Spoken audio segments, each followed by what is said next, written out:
special guest, Mr. Brenton Wood. Thanks so much. Good evening, Paul.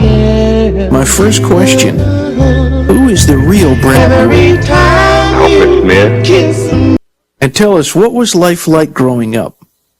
Oh, well, growing up life in my life, it was like a happy life, more or less. I had a joyful life, actually. I don't have any complaints. I know I left a lot of BS behind, but it takes that to grow up. And what kind of music did you hear around the house? You know, around my house, I heard the blues. But on my listenership on the radio set, I've always listened to top 40 radio. My thing about, just one type of music is kind of, I didn't like what they were talking about that much. So what I did is I focused on a station that played everybody. Does that continue today? Do you still listen to a lot of different things? Yes, I do. I listen to a lot of different types of music, and I listen to the stories, and I listen to what they're talking about, and I think it's relevant to my life, and I just take it up and just say, I just learned something today. Who were your favorite singers growing up?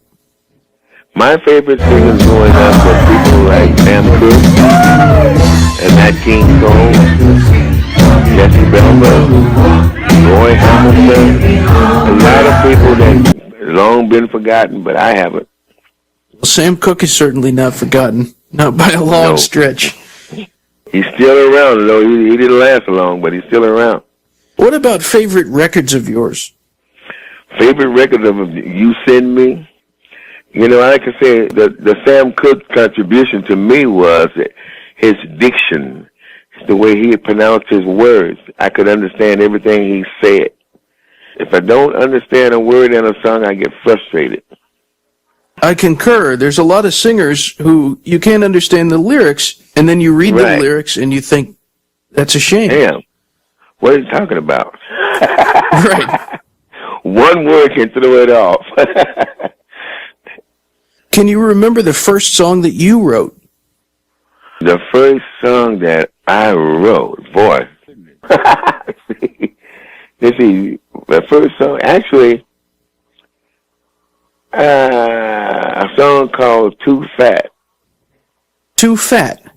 Yeah. What was that about? A fat lady. No, it was like a fun type song. Too fat, too fat. Well, I met this girl the other day. She was nice and round. She got in my back seat. Both my bumpers hit the ground. Too fat. Oh, a little cheerful song, and things, like amusing yourself when you write songs and you laugh. I wrote a song called Me and You. And I laughed all the way through that song. I said, wow, this is going to be funny, boy. If they catch on to this, it'll be the alma mater of all the lovers that want to be such a girlfriend. And sure enough, see, that's what they tell me about that song.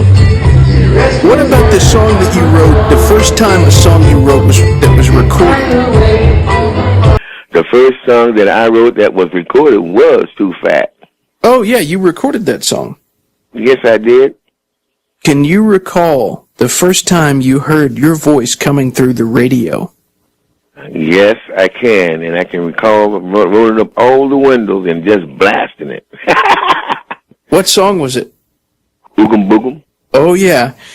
They did a scientific study on that song, and they found it's impossible to listen to that song and frown. Yes, true. That song just...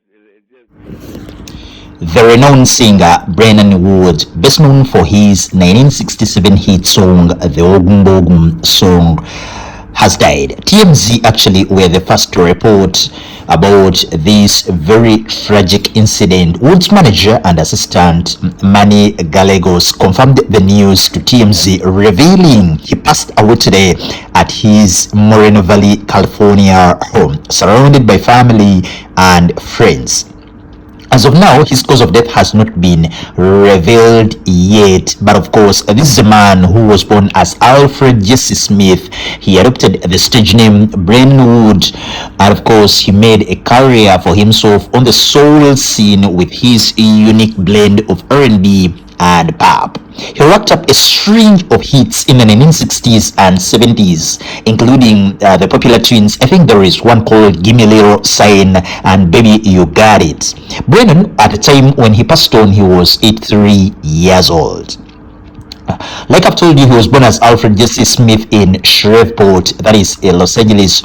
He grew up in San Pedro, California, and he learned to play piano at a very, very young age and was inspired by doo-wop legend, that is Jesse Belvin, and soul star Sam Cooke.